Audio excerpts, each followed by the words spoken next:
meus amores! E aí, como que vocês estão? Hein? Espero que tudo esteja bem aí, tudo esteja tranquilo, tudo esteja calmo aí pela casa de vocês. Hoje nós vamos começar a ver um tipo diferente de texto. Nesse ano, no terceiro ano, a gente já viu vários tipos de texto. A gente já viu histórias em quadrinhos, nós já vimos os contos africanos, né? Que são histórias tradicionais lá da África. Nós vimos mais o quê? Nós já vimos poemas, né? Que são aqueles textos que são escritos em forma de versos, né? E que tem as estrofes. Nós já vimos a rima, que são textos escritos quando a palavrinha termina e a que vem embaixo complementa, né? Termina com a mesma sonoridade da palavra. E agora nós vamos começar a conversar um pouquinho sobre os contos. Quem aí gosta de ler livros que falem sobre contos, hein? E hoje nós vamos ler um texto, um conto, né? E que tem pelo título Os Andares do Pequeno Polegar. Nós vamos fazer a leitura do texto, isso mesmo. É a história, só que uma outra versão que o nosso livro usou também, sobre os andares do pequeno polegar. Abra aí o seu livrão de português na página 7. Isso mesmo. Essa primeira leitura nós vamos fazer juntos. Tia Paula vai dar esse mamão com açúcar para vocês, tá bom? Mas o outro, a continuação, cada um que vai ler aí no seu livro, na sua casa, porque eu quero ver vocês lendo e entendendo o que vocês estão lendo. Então, já pegou aí o seu livro? Pega aí o seu livro, que a tia Paula vai ler junto com vocês. Abre aí o livro de português, página 7. Vamos lá? Posso começar? Os Andares do Pequeno Polegar. Um alfaiate tinha um filho que nasceu tão pequeno que não passava do tamanho de um polegar, e por isso chamava-se Pequeno Polegar. Mas ele era muito corajoso e um dia disse ao pai: "Pai, preciso viajar." "Certo, meu filho," disse o velho e pegou uma agulha de cesir. Prendeu nela um punho de resina e a entregou a ele, dizendo: "Agora você tem uma espada para levar na viagem." O pequeno alfaiate saiu pelo mundo e primeiro chegou à casa de um alfaiate, onde começou a trabalhar, mas a comida não estava lhe agradando. "Senhora patroa," disse ele, "se não me der uma comida melhor, amanhã cedo vou escrever com giz na sua porta: batata de mais, carne de menos, senhor rei da batata, adeus." "O que é que você está querendo, seu saltitante insignificante?" disse a mulher, e raivosa agarrou o pano de prato para bater nele. Mas o meu alfaiatezinho correu para se esconder debaixo do dedal e depois ainda olhou para fora, mostrando a língua para ela. A mulher levantou o dedal, mas o pequeno polegar saltou e se escondeu entre os panos de prato. E quando ela remexeu neles para ver se o encontrava, ele se enfiou na fresta da mesa e gritou, espichando a cabeça: "Ei, ei, patroa!" E toda vez que ela queria acertá-lo, ele saltava dentro da gaveta. Mas, finalmente, ela o apanhou e o expulsou de casa.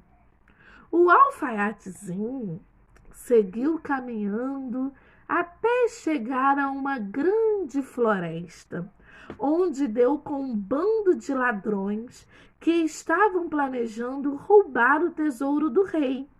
Ao verem o alfaiatezinho, os ladrões pensaram que ele poderia ser bastante útil.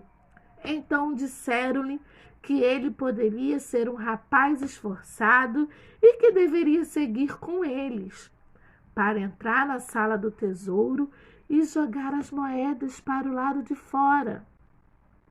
Ele aceitou. Foi até a sala do tesouro e procurou uma fenda na porta. Por sorte, não demorou a encontrar um buraco. E quando estava prestes a entrar, o sentinela disse ao colega: "Mas que aranha nojenta é essa? Vou esmagá-la com o pé." "Não, deixa em paz. Ela não me fez nada", disse o outro.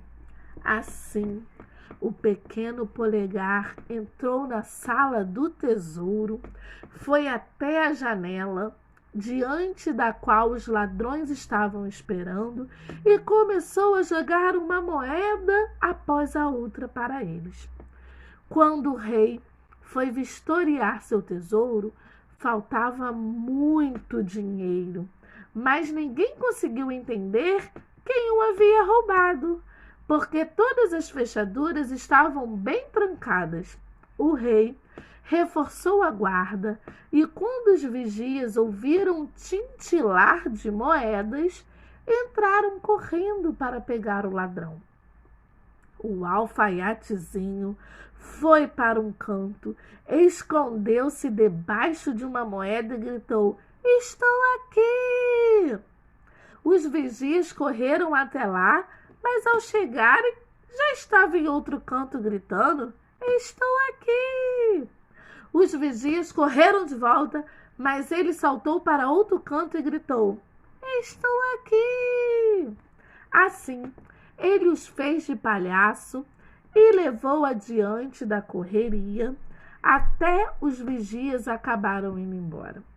Vencidos pelo cansaço, pequeno polegar, então, continuou jogando as moedas pela janela, uma após a outra, e sentou-se em cima da última e com ela voou pela janela.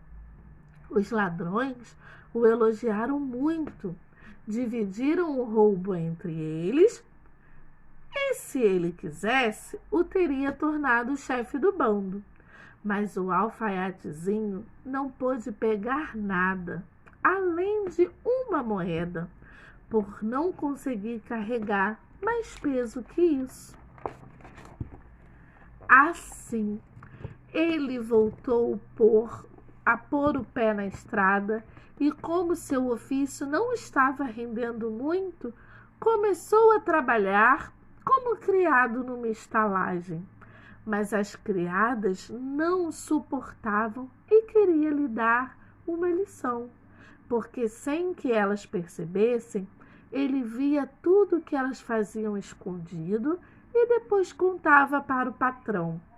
Então, certa vez, quando passeava no gramado que uma delas estava cortando, pequeno polegar foi ceifado com o capim e jogado no coxo das vacas, sendo logo engolido pela vaca preta, junto com a grama.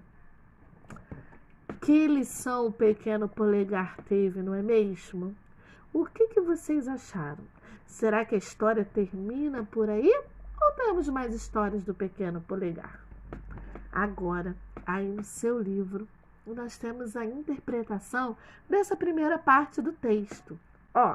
No número 2, está perguntando assim: por que o pequeno polegar recebeu esse nome? Porque ele nasceu o quê?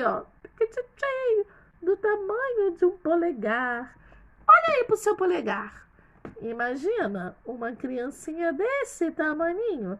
Parece mesmo, né? Uma aranha do tamanho de uma aranha. No número 3, está perguntando assim: na narrativa, pequeno polegar é chamado por quais outros nomes?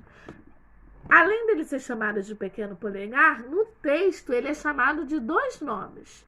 Um é o nome normal e o outro é o diminutivo desse nome. Aí vocês vão escrever os 2 nomes aí, a qual ele é chamado no texto, tá? Número 4.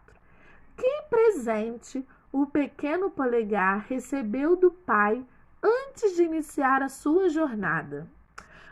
Quando ele falou para o pai dele que queria viajar, o pai dele preparou o que para ele? E deu para ele de presente para ele ir nessa jornada. Aí você vai escrever aí no número 4. No número 5, você vai enumerar as descrições conforme aconteceram no texto. O que aconteceu primeiro? Você vai colocar número 1, aí vai do número 1 até o número 5, até o número 4, tá? É do número 1 até o número 4. Número 6.